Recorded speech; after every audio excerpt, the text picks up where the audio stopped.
How well do you think you know your own body?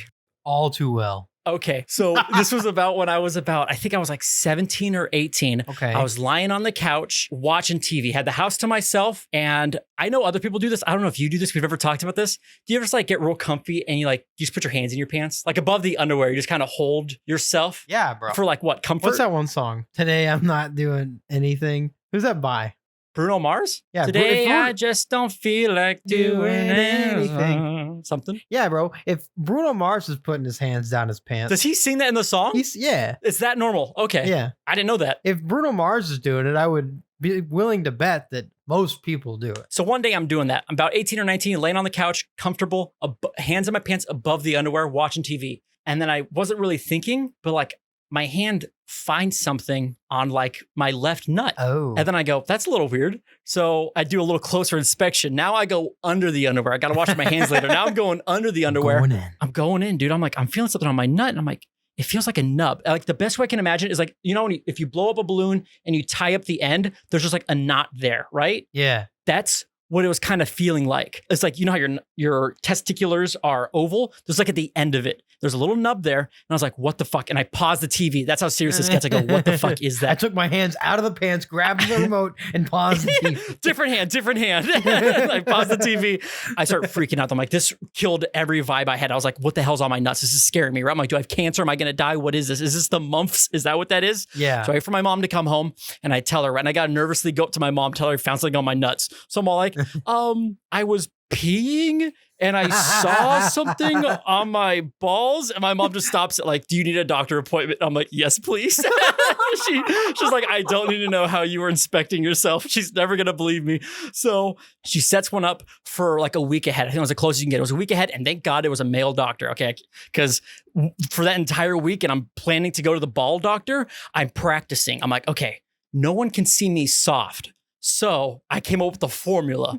It is 3/5 thinking about porn, 1/5 dead dogs, 1/5 flexing my calves. Oh, and I'm like, I can maintain God. a perfect chubby. So all week I'm practicing to go to the doctor. I'm even in the waiting room filling out my form, flexing my calves. I have everything ready, right? They call me up. I go in the doctor's room. I made a grave miscalculation. Uh-oh. And it's so obvious now. What's the one thing that people use to describe doctors' offices as? Sterile? I would say cold. Oh, yeah, they're usually pretty damn cold too. It's cold and I'm nervous. And I was like, I did not account for this. I'm trying to change the formula. I was like, maybe 4/5 porn, 1/5 half a calf. And I'm like trying to freak. I'm sitting on the cold ass table, flexing, thinking, I'm like, I got to get this chubby back because it's freezing. I'm shivering, right? Knock at the door. Can I come in? The doctor comes in. And then I'm like, hey, how's it going? I'm trying to get like a chubby ready. I'm like, you here to see my balls? 10/5 porn, 10/5 porn. No one wants to be seen soft. Everyone knows this. You're just sitting on the table just So he comes in, he gets right to work. He's like, hey, how's it going? He starts putting on gloves. He's licking his lips. He's getting ready. He's like, take off your pants. Oh, he's licking his lips. No, just teasing. But he's all eager, it feels like. Because I'm like, I didn't have time to adjust to him. He looks like a regular doctor. I'm trying to emotionally get ready to have someone play with my balls. So he's like, okay, why don't you just lean back and whip him out? So I lean back on the table and I pull down my pants. I don't even want to look at my dick and balls, right? I just pull him down and I'm shaking there, right? And then his cold fucking latex gloved hands just start fondling me for like the longest 10 seconds of my life. And you're just like, boing. No, if his hands were warm, maybe, but his hands are cold. So I'm laying back there. And then when I get really nervous, I do giggle. I don't know why. This happened all the time. It's like that Joker thing. Not that bad, but I'll be like, and I'll giggle a little bit. So I'm fucking laying down, looking at the ceiling, counting the ceiling tiles. And I'm like, and he's like, are you okay? And I'm like, I'm just nervous. It's my first time. He's like, okay, I'll go gentle on you. And I'm like, ooh. I think he finds a spot and he's like, is this it? And he takes my hand off of my chest and he pulls it down to my own nuts. And then he puts my own thumb on my nut. He puts his thumb on top of my thumb, starts massaging. And I'm like, yeah, that's the spot. And then he's like, okay, puts his hand on my thigh and he goes, put your pants back on. And I look down tiniest I've ever seen my dick. It looks like Michelangelo's David. I go, son of a bitch. And I pull my pants back up. And as I pull my pants back up, he walks over and he reaches like under one of the cabinets and he pulls down like a diagram of a dick and balls. And he's like, you see this right here? And I go, yeah. And he goes, yeah, that's just part of your nuts. I go, oh, I didn't know. And he goes, yep, this happens all the time. And I go, how often does this happen? And I'm not even kidding. He goes like, this is the second time this week. Apparently it's super common. Bruh. My name's Curt. I'm Jason. And you're listening to Bird Bones. Ah!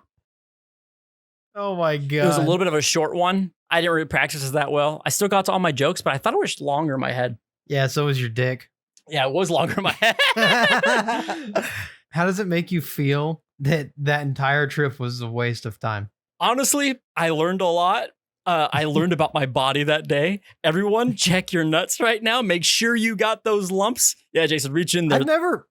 I never felt that. So maybe I'm the problem. No, it's at the top. It's kind of like between. I don't want to get too in the gross of it, but the guy said it's normal. He's like, yep, this happens all the time. Moral of the story, though, never judge somebody off the first time you see their peen. Is that a good moral? I was scared. I was in a cold doctor's office. I'm sure he sees frozen, clenched up dicks every single day. That's like my biggest fear is like, I don't want to go to a doctor's office and them have to fondle my junk. Like that just seems like the most awkward situation. Like I'm like petrified at the thought of turning 40 and having to get a finger stuck up my ass. And every day I tick closer to that time. As someone who loves telling stories, I'm strangely looking forward to that. Every comedian has a joke about like, I went there and they emasculated me. They put a finger in my ass. Every single comedian over 40 has that same joke. And I was like, I want something like that to tell people. I want a story like that. It's like, I cannot wait to have a finger shoved off my butt.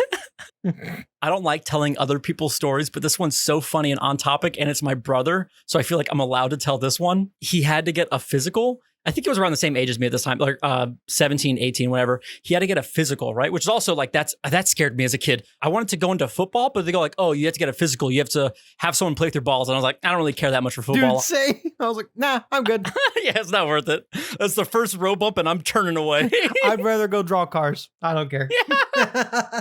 So I don't think Bradley played football. I think he was just got like a physical for something else. For fun. Maybe it wasn't a doctor had to check him out. A lady doctor had to look at his naked body, right? Scary. Oh, that's even worse. Yeah, dude. I'm so glad I got a male doctor. Go in a room, you get naked, you put on one of those robes where your ass is hanging out the back. You know those ones? Oh, yeah. So he puts on one of those. He goes to the examination room. He's waiting there. The female doctor comes in and then she goes like, I'm going to turn away and then I need you to get naked, cover yourself, and then tell me when you're ready. Now I'll turn back around, right? And do the examination. Yeah. And then so the nurse turns around. She waits. She hears my brother go, okay, I'm covered. And then she turns around and sees my brother butt naked with his hands over his eyes. And then she's all like through laughter. She goes, I meant cover your privates. He goes, oh. Get covered. You just. Sorry, Bradley. Oh my God. Brad, you're a funny dude. That's hilarious. Bro, I don't know why, but like the only time I really get queasy is at the doctor's office. It's not even if it's for me. Any health care or what's the word for like medical? Yeah, any kind of medical environment just stresses me out. Mm-hmm. My stepmom, she was in the hospital recently. She's all right, but we went to go see her while she was there. And like me and my dad walked through the doors and the instant wave of just like just a smell of sickness. I feel like I'm going to die. Dude, I was like fight or flight the second we walked through the doors. And I was like, I'm not even here for me and I got to get the fuck out. Like, we were in there and I was just like nervously just like ticking the entire time. Hospitals freak me out, but not on the level I think it, like, I don't know, just queasy things. Also, I get really nervous. There's a time where I got nervous, I threw up. But hospitals, I get grossed out by, but I think yours is more medical. You passed out at getting your blood pressure taken. Yours is more medical. Something happened to you when you were a kid. What happened, Jason? Tell me. Where'd the doctor touch you? I don't know. Maybe it had something to do with like my sister's heart surgeries and just like being around that kind of stuff, like as a kid, and like seeing what she went through. Mm-hmm. And I have like secondhand PTSD or something. Did you guys get Make-A-Wish? Yeah, we did. Did you go to Disneyland? We went to Disney World. Oh, Disney Dude, World. That's my bad. That was the best trip of my life. I can never go back to Disney World because Make-A-Wish ruined it for me. He spoiled you. Dude, we had a flash pass and everything. My sister wasn't even old enough to ride a ride. She just wanted to go to Disney World and see the princesses. Me and my dad were like, hell yeah, let's get a flash pass. So we go through all the lines, and like obviously our flash pass said like Make-A-Wish and shit. So everybody around us thought there was something wrong with me. Dude, I've never been treated so nicely in my entire life. We rode every freaking roller coaster like 6 times. It was awesome. Obviously, it's true, I guess, because like I heard that like Disney people have to treat you nicer, or in general, people treat you nicer if they think you're gonna die. But isn't there like a thing at Disney like they have to be extra, give you everything they got if they see the Make-A-Wish thing? I guess because that was the best time of my life. Thanks, Sarah. You know what I think about a lot? John Cena just reminded me. John Cena. Every time I see him on something, he's always the nicest guy. He's always funny in interviews. He's the most charming person ever. He drives a Civic Type R. He does, yeah, I saw that too. And then he's also the most person who's done most Make-A-Wishes, right? Yeah. He's the nicest dude ever. And every time you see him on something, TikTok, YouTube, Instagram, anything, top comments always like, why is there nobody there? Dude, why is there just I a floating know. hat? Dude, that pisses me. Like, it was funny the first 5 times. They are reducing this man. It is annoying. He's the nicest person ever. He's done the most Make-A-Wishes. Yeah. And that's all he ever gets. And he has to embrace that. He makes jokes about it on his Instagram, whatever. But like that, I feel bad. Is that weird? Should I not sympathize for that? Honestly, bro, like it annoys me too because I've seen those same things. Like it's a video about him saying something genuinely interesting or whatever, and I'm like, ooh, I wonder what the comments say. Maybe they can contribute something to the conversation. And it's like, I don't know why you're just posting this video of a chair. Who's Jimmy Fallon talking to, bro? Yeah. I'm like, holy shit, people. That joke came from like 2005. When he did the "now you don't see me" thing. Bro, yeah. I'm like, the first time I heard that joke, I didn't even know where it was from.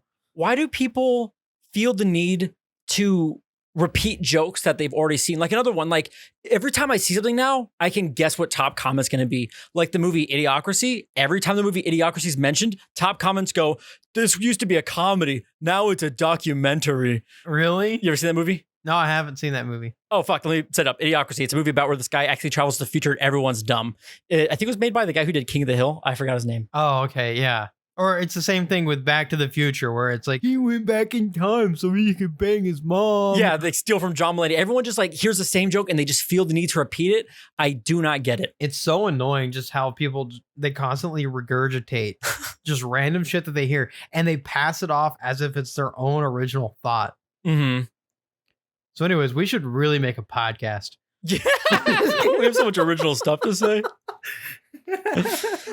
If you, though, were dying, what would you want for Make-A-Wish? If your budget is, don't they do it budgets? I think I saw an episode of House, and this kid was gonna die, but no, he was gonna go through surgery, but he was gonna recover. So they gave him a pamphlet, and like the best thing he could get was like rodeo. Because like Make-A-Wish is like, you're gonna live. Like, we're not gonna give you the best treatment. I don't know what the specifics were, but I know that they were like, you can't ask for anything of monetary value. Like, it has to be an experience. You can't ask for money. Yeah, you can't ask for money or like a car or anything. Like, it has to be something you go do and it's over and then you have the memory of it. It's not like something you have with you forever. What's the best way to make the most amount of money given Make-A-Wish? Let's say you reach the top tier. You're gonna die in 1 week. How do you Breaking Bad get enough money for your family while you're gone? If you're just a kid, who do you request to see that you could make money off of? The only thing I could think of, I think this even happened. Someone's a big Breaking Bad fan. This is kind of a sad story if I remember it correctly, which I probably don't. So let's pretend I'm getting it wrong and it's a happy story. Someone like a big Breaking Bad fan was a Make-A-Wish kid and he wasn't gonna make it. The doctors told to Vince Gilligan and he's like, oh, how about I tell you how it ends? Or I think he might have even had it like, I can show you how it ends. Like they had the cut up or something like that. It was going to come out pretty soon. And then the kid was all like, no, I want to see it with everybody else. And he did not get to see it with everybody else. Let's just imagine I got that wrong and it's actually a happy ending to that story. But if I was that kid and I need to make money, if I need a Breaking Bad, I would have a recorder and I would hear how it ended and I would sell it to the highest bidder. Could you make money off that? Is that one way? to break bad. That is a one good way to break bad. Oh my God. Okay, wait, here's the movie. Here's my movie pitch. You ready? Okay. You're a Make-A-Wish kid. You're dying, okay? Okay. And you're like, oh man, I really want to go to like Disney World or something like that. This is a kid's version of Breaking Bad again. You're like, I really want to go to Disney World and do something like that. But someone comes up to you and they go like, listen, you're not going to make it, okay? Now, you can either die a happy kid who went to Disneyland or you can set your family up for life. And you go, oh my God, what's the mission? And they go, we need you to kill Bill Gates. And then they like tell you like you're gonna ask for Bill Gates. This is like The Boys mixed with Breaking Bad. Bro. You're gonna meet Bill Gates, and when he gets close enough, you're gonna sneak this into his drink, and you gotta kill Bill Gates as a Make-A-Wish kid. So you kill Bill Gates. The guy gives your family all the money, but you survive, and there's a trial. Wait. I have a counter idea. Okay, what is it? Make-A-Wish comes to a family and the family turns around and they huddle with the kid. The mom and dad are piece of shit criminals. And they're like, okay, we have unrestricted access to anywhere in the world. And like they plan a heist for the on the Make-A-Wish trip. Where do they go? The Make-A-Wish. Oh, wait. Where do they go? Yeah, where are they going for their Make-A-Wish trip for their heist? The Make-A-Wish Foundation's like, are you sure, kid, you don't want to go to Disney World? And he's like, no, I would like to go to the National Federal Reserve Bank in DC. Yeah. The parents like, yep, he really loves money. He wants to go there. He wants to look inside the vault. He really wants to see the White House for some reason. He wants to look at all the bonds. What are the paper things that have like billions of dollars on them? Yeah. I remember as a kid, not our charity, like, I don't know, it's not, we don't own it, but like, I remember like we donate a lot to St. Jude, St. John, is it St. Jude or St. John Jude? The Children's Cancer Hospital.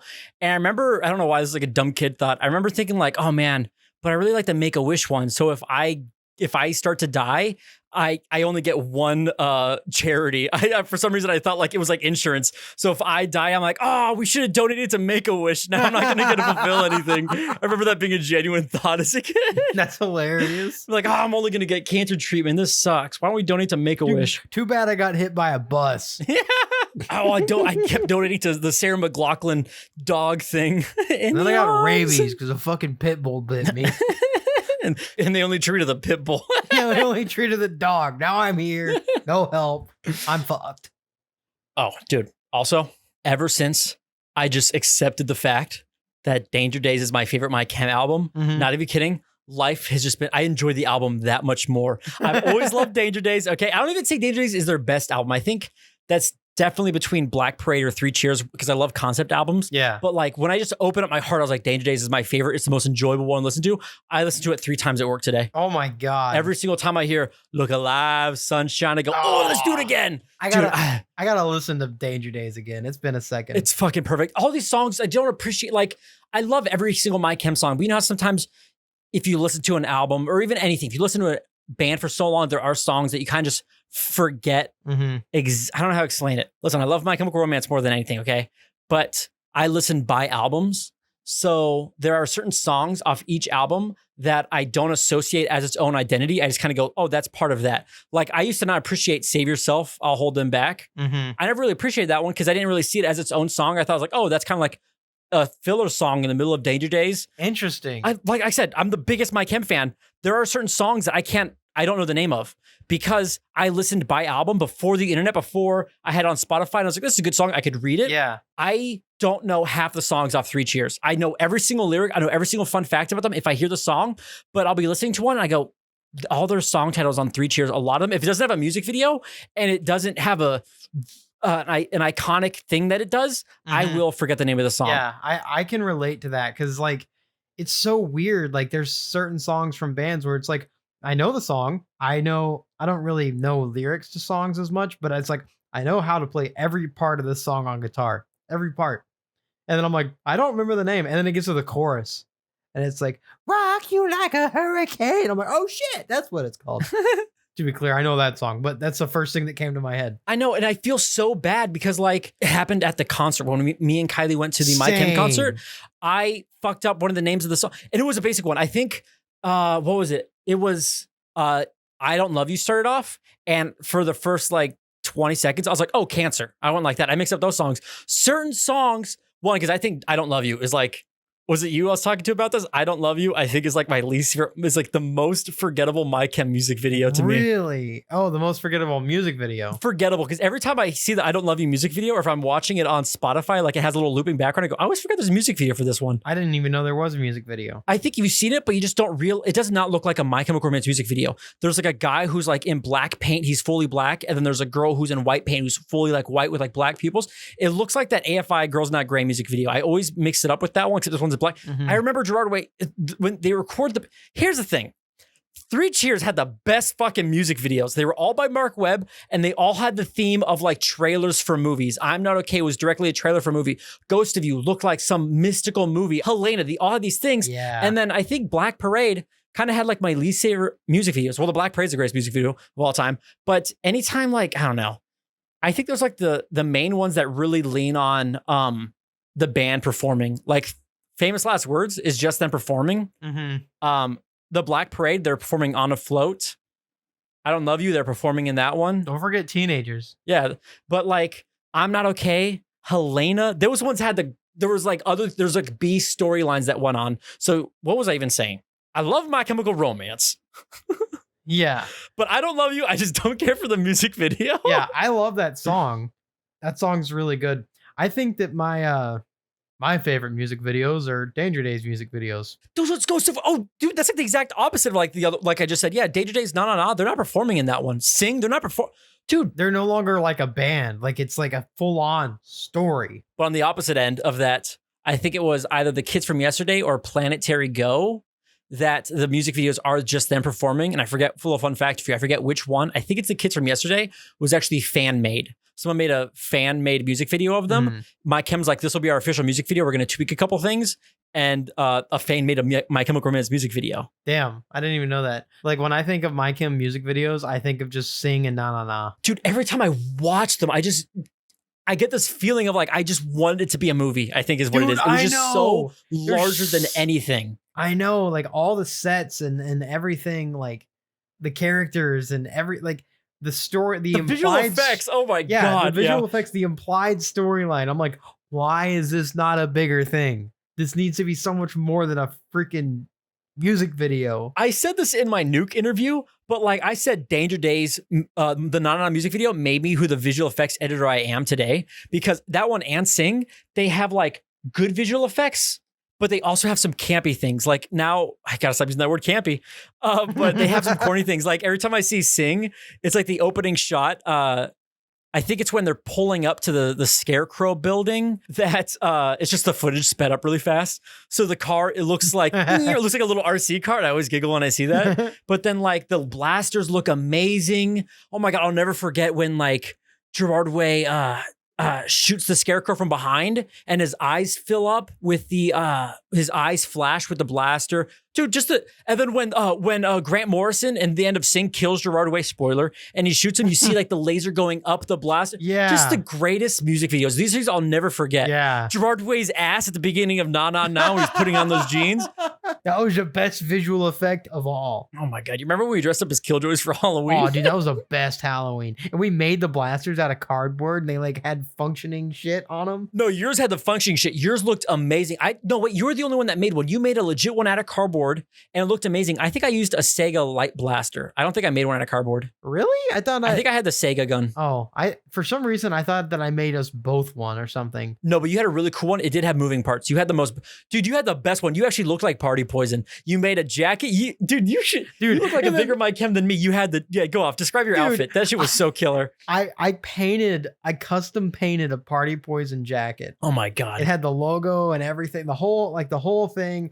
And bro, I was such a fan of that jacket, and it's probably why I never got any bitches, because I wore that motherfucker to school every single day after that.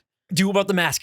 I made a mask. I don't remember much about it, obviously. Wasn't it like one of those white Party City masks that like the Jabberwockies wear, but you cut it to look like the clown Party Poison mask? Yeah. Yeah, I cut it down to look like the Party Poison mask. And you painted it? Yeah, dude. I felt... Why do I remember this more, bitch? Because I have the world's shittiest memory. Which is why it's perfect. for a podcast where we tell old stories that I don't remember. My Killjoy outfit fucking sucked. Did it? Yours was so fucking killer. Dude, mine was horseshit. I just remember that we were the coolest. You actually had a goal. You're like, I'm gonna look like Party Poison. You made the mask, you made the blaster, you had a cool jacket. I know there's other stuff we're missing, but you had a goal. You were like, I'm gonna look like Party Poison. I don't think you dyed your hair. I think I would have called you out for dyeing your hair red. I wanted to dye my hair so bad, but they were like out of red hair dye. Oh man. Either that or my mom just told me they were because she didn't want me to dye my hair red. Remind me to come back to this because I gotta say something cool about the red hair dye. Mine, I was trying to do like if I was a Killjoy, I wanted to take my own character, and it ended up just being like all my favorite outfits. But like I was trying to put a unique thing on it. And like I think I had something went over my face. I made some kind of mask, but then like it was just like my favorite My Chem shirt. Oh, I put on the My Chem jacket that I still wear sometimes. It's got holes in it now. I use it very fragilely. But then like my belt. Fragile, sorry. Dick. You use it very fragile. I use it very, I was very fragile with it is what I meant to say. My belt was like a necklace, a light up necklace that we got from Party C that fit around my waist, but it lit up. So I'm like, oh, this is like this is what a Killjoy would wear. Like, I look like horseshit. And I remember every single time I went to doors, they go like, what are you guys? Like, I think if you went by yourself, someone would have given you the benefit of the doubt. Like, oh, he's probably something I just don't know of. But they looked at me like, what are you? And I was like, I'm a Killjoy. I'm a bitch. Killjoy. No. Ever heard of it? And then they're like, here's the shitty candy. I don't know what that is. It didn't make me laugh. It's so weird, like thinking back to like Halloween as a kid. And I'm like, I mean, it was really fun, but it's just like, how did this culture of like, let's go knock on strangers' doors and take candy from them? Hey, don't look a gift horse in the mouth. I know, but it's that was the best days of my life. Dude, they were, but it's like so crazy to think like our parents were like $10 away from just making our entire lives. They could go buy whatever candy we wanted, but they're like, no, you have to go get it from strangers that we do not know. And then after Halloween, there was always just so you know, at any other time, do not take candy from strangers. But if we say it's okay, go get that drug infested candy. It was the purge, but for stranger danger. You have to get it out of their system. The kids have to go ask strangers for candy at least once a year, or else they'll do it throughout the entire year. You didn't remind me, but I forgot to say real fast the hair dye thing. I don't know if I ever told you this. Kylie was a big Day to Days fan. Oh, really? She was a big My Chem fan, and I didn't know this before. Like the year before I met her, she dyed her hair Party Poison red. She had to mix different colors. Oh shit! She was watching online tutorials, making her own concoction. She wanted that exact red. She wanted the what's it called, shadow roots, where like Gerard Way's hair in the middle is still kind of black. Yeah, she did all the science to do that. Damn. You got to keep her there. But then it kind of turned back to it kind of like fades away. I don't know how hair dye works. I never did it. I want to. But it turned pink. And if you know anything about Kylie, without the pink hair already, she looks like Lava Girl. So with pink hair, she got called Lava Girl at high school. And the first like 5 years, it wasn't until like recently that I changed her profile picture on my phone. Every time she called me, it'd be Lava Girl. That's why it's Lava Girl. That's why it was Lava Girl. Thank you for listening to Bird Bones. What another banger episode. What a banger. Well, you got your phone in your hand. You're hopefully queuing up another episode of Bird Bones. Why don't you also queue up Jason's Song of the Week? Jason, what are they queuing up? Song of the Week this week is going to be Tales of Endurance Part 4, 5, and 6. That's the title of the song. It's one song. It's by a band called Supergrass. That song has one of the most banging guitar riffs, and I specifically have been waiting to add this to the playlist. So it's called Part 4, 5, and 6. Is it like Shine On You Crazy Diamond Part 4, 5, and 6, or 1, 2, and 3, whatever? That's the title of the song. Is Tales of Endurance, Part 4, 5, and 6. Man, I really wish we had a place where all of these song recommendations were and like on a playlist on Spotify. Yeah, you can find that song as well as other bangers on our lovely playlist. It's called Bird Bones Bangers. You can find it on Spotify because I don't put it anywhere else because Spotify is the only thing I have. And guess what? I also made a playlist for us. If you look up Bird Bones Season 1 with music, it has the episode and then the song. Aw, sick. Yeah, bitch. What a doll. I don't know when anyone would ever want to do that. Maybe a long road trip. I don't know. Maybe. I thought it would come in handy. If you have good taste, that's what you'll do on a road trip. What a great another episode of Bird Bones. Also, if you want to help us out, the best things you can do for us are follow on Spotify. Yes. Rate the podcast on a scale of 4 to 5, 4 being the worst, 5 being the best. Absolutely. Maybe if you listen to Apple Podcasts, also you could rate on there too. Maybe leave a nice review. Everything you guys do, I truly appreciate. We also got a YouTube if you want to read some comments. Right now, I think it's just Ryan. Thank you, Ryan, for being so supportive. Thank you, Ryan. We love you, Ryan. Hey, I commented too. So if you want to read my comments, go ahead. Bird bones out. I got to piss like a racehorse. Next time on Bird Bones. Bro, the entire place Oh, God. reeks of dog shit.